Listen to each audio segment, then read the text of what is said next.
Vocês lembram quando começou a Copa do Mundo de Clubes? Quem chegou no sapatinho, pelo menos, né? Alguns chegaram. Na semifinal, acredito que só esse. Talvez o Borussia, se por algum eventual motivo passar do Real Madrid. Mas no sapatinho, no Mundial como um todo, entre os brasileiros, acho que o Fluminense é quem chega mais longe.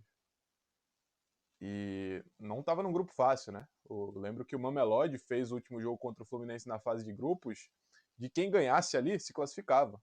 O Fluminense estava no grupo com o Borussia, que estava um pouco, né, naquelas na fase de grupos ainda, mas fez um jogo que você via enfrentamento contra o Fluminense, e o Fluminense mereceu vencer aquela partida. Você passa para as oitavas, o Fluminense vai lá e contra a Inter, que não era qualquer Inter, por mais que pior do que quando terminou a temporada e foi vice-campeão da Champions, não era uma Inter ruim, inclusive com jogadores de poderio decisivo muito grande. 2-0. O Al Hilal também veio de uma classificação imensurável contra o Manchester City, o que eu acredito que foi bom para o Fluminense, não pelo jogo de hoje ter sido fácil, porque não foi. Mas você jogar contra o Manchester City, avançando, né? Quanto mais longe esses times chegam, mais preparados parecem que estão, como é o Real Madrid, como são os times de grande investimento. Na hora do vamos ver, acaba que a decisão traz uma chama diferente, talvez. Enfim, ficaram porque ficaram. Quem ficou, ficou, e quem chegou tem méritos para isso. Parabenizo, antes de mais nada, os tricolores, o Fluminense Futebol Clube, que conseguiu uma classificação histórica. O primeiro semifinalista da história da Copa do Mundo de Clubes é o Fluminense. Assim como o primeiro classificado para as quartas foi o Palmeiras, por eventuais motivos de ter sido o primeiro jogo, mas assim acontece a história e assim soma o Fluminense mais 110 milhões de reais. 340 milhões na somatória total, né? O campeão deve chegar à somatória dos 700 milhões, mas enfim, já é muita grana, né? E o mais legal de tudo é que, cara, a grana vai entrar no clube, é muito positivo, mas eu vejo muito mais as pessoas falando da história que foi construída, que vem sendo construída, da superação, do próprio Renato Gaúcho, dos jogadores do Fluminense, do plantel, que além de não serem de fato os melhores, eu não considero o Fluminense melhor do que o Flamengo, melhor do que o Botafogo e até do que o Palmeiras, né? Até por isso chegaram nesse sapatinho. Mas mostram que enquanto conjunto, que enquanto 11 contra 11, são 11 contra 11, e você executando suas ideias da melhor forma, você tendo uma mentalidade, você consegue. E esse é o mais legal do esporte fluminense, vencendo esse charme do Super Mundial, eu diria. Tá? Talvez se o Hilal passasse, fosse o Hilal. Né? Foi um confronto de charmes desse Mundial. E deu Fluminense. Né? Um jogo que começou antes do início da bola rolar, quando as homenagens ao Diogo Jota, que inclusive presto aqui também, né? O primeiro vídeo que faço após o ocorrido, o falecimento dos irmãos Diogo Jota, jogador do Liverpool, e André Silva, que estavam indo, né, para Espanha de carro para depois pegarem um navio para Inglaterra. Enfim, tiveram dois portugueses no Hilal hoje que choraram absurdos, que fretaram voo para depois dessa partida, né, devem estar se preparando para irem lá pro enterro, né, pro velório, melhor dizendo, o João Cancelo e o Rubem Neves. Então fica aqui meus sentimentos também. Né? Mas falando da partida, cara, o Fluminense que taticamente, né, antes da gente entrar no primeiro tempo e no segundo tempo, taticamente eu vi um Fluminense que mais uma vez entregou. Né? Muita gente falando do Renato Gaúcho e tudo mais, essa questão de ser boleiro, e esse Mundial vem desmistificando um pouco isso, né? Porque contra o Borussia foi um jogo taticamente muito bom, muito... não digo nem impressionante, tá? Eu digo que foi um Renato Gaúcho que a gente conhece, com caras marcando individual, né? Correndo até o fim, né? Sem esse limite dessa marcação, vai até ali, mesmo sendo individual. Não, marcação individual até, né, colado mesmo, independente da onde o cara for.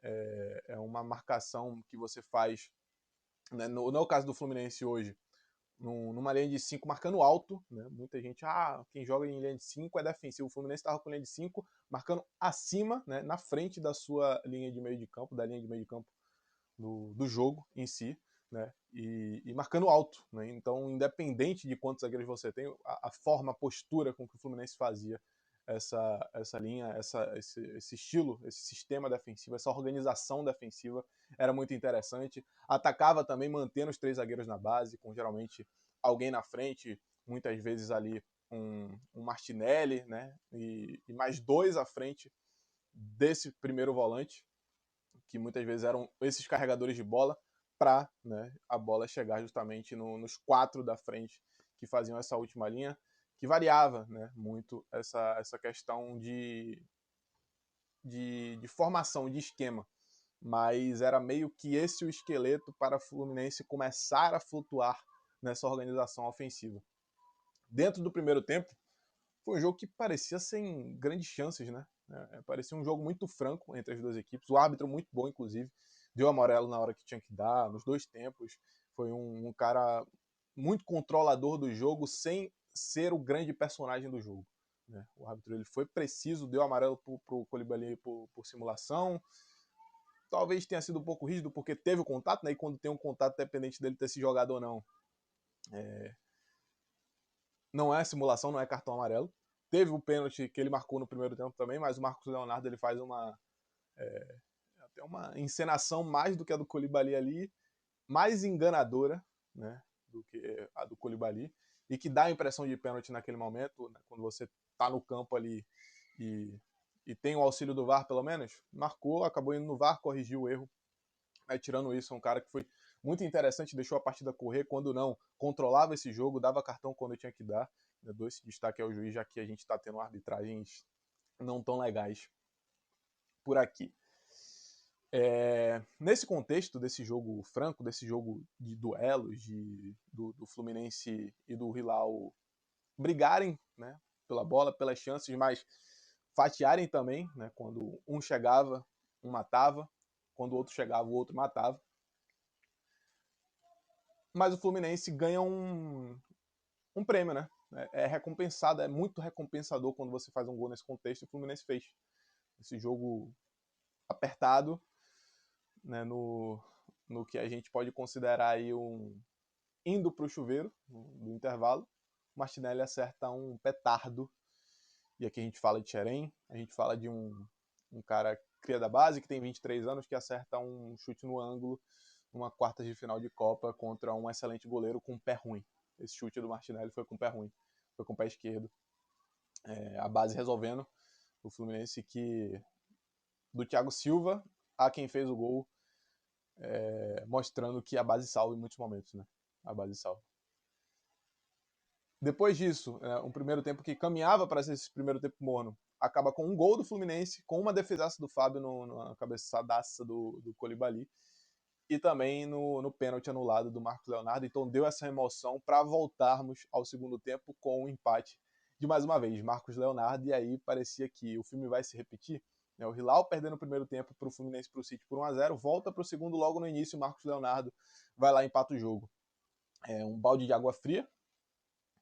Ironicamente, o Martinelli sai, né? Tava com amarelo também, acho que o Renato pensou muito nisso. O Fluminense perde um gol também com o Cano, ele recebe um passe da zaga do Hilal, e o Bono vai muito bem. Eu sinto que o Cano perdeu porque ele teve tempo para pensar no que ele podia fazer, e ele teve espaço para isso também, teve tempo e espaço para pensar e executar. Acabou que ele carregou muito e o Bono foi muito bem. Se a ideia dele era driblar o goleiro, o Bono que não deu essa chance, porque o Bono se esticou e praticamente roubou aquela bola, né? É uma roubada de bola com a mão. O Bono foi muito bem naquele momento, e tem a alteração que resolve, né? Se o Martinelli saiu, quem entrou foi Hércules, que mais uma vez faz o segundo do Fluminense. Dessa vez para desempatar o jogo, né, contra a Inter, foi para ampliar e fechar o caixão. Dessa vez para desempatar 2-1 Fluminense, gol de Hércules, que rouba a bola, duela, briga, chuta, e aí no rebote recebe a devolução do Samuel Xavier, um cabeceio orientado para os pés do Hércules, né? O Samuel Xavier não cabeceou de qualquer jeito, e de uma forma com que o Hércules dominasse, abrindo ângulo, para essa finalização contra o Bono, fazendo 2-1. O fim de jogo foi um aperto, né? O Fluminense faz o gol num momento excelente, faltando 20 minutos para a partida, aquele momento que você consegue controlar e que o adversário vê que só faltam 20 minutos e para você, pô, é um tempo aqui que eu consegui o meu gol antes de chegar numa hora do perigo, sei lá, que você começa a ficar mais tenso a partir dos 75, o Fluminense foi lá com 70, fez o 2-1 e controlou essa partida com uns sustos no final, acredito que para dar essa cobertura para o torcedor tricolor, lembrar muito bem desse jogo, né? Para lembrar que foi com emoção, que foi sofrido, mas que foi com competência, que foi Fluminense. De fato, um time de guerreiros em campo, o Thiago Silva termina o jogo com o nariz cortado, e o Freite vai muito bem, o Ignacio mais uma partidaça, essa trinca de zaga do Fluminense que vem dando muito certo nesse Super Mundial. E é um jogo memorável, cara, independente... foi contra o Hilal, foi o time que passou do Manchester City, é um time que investiu milhões, que tem Cancelo, que tem Lodge, que tem Bono, que tem Koulibaly. Olha essa linha de zaga, né? Pelo amor de Deus. Que tem Rubem Neves, que tem Marcos Leonardo, que tem Hamdallah, um dos maiores artilheiros, né, da seleção. Ele é da seleção de Marrocos, mas é um dos maiores artilheiros do futebol da Ásia. Então, cara, basicamente isso. O Fluminense conquista uma classificação heróica e importantíssima para o nosso futebol, mas ainda para os tricolores, né? Um sabor especial de ver os rivais eliminados e o Fluminense avançando. Mais tarde tem Palmeiras, mais tarde voltamos aqui. Não me apresentei ainda, para quem não me conhece, meu nome é Carlos Tavares. Tô nesse processo do canal aqui, porque o Instagram deu um BOzinho, então era Recanto dos Esportes, agora é o Recanto Esportivo. Mas esquece, canal à parte, o rosto é sempre o mesmo, né? Vamos resolver essa situação aí, vou fixar esse nome de forma mais concreta logo mais. Compartilha com teu amigo, tua amiga, tricolor, se não for tricolor também, se você gosta de futebol, estamos aqui sempre. Para quem não me conhece, mais uma vez, meu nome é Carlos Tavares, deixa o like, se inscreve. Valeu, fui.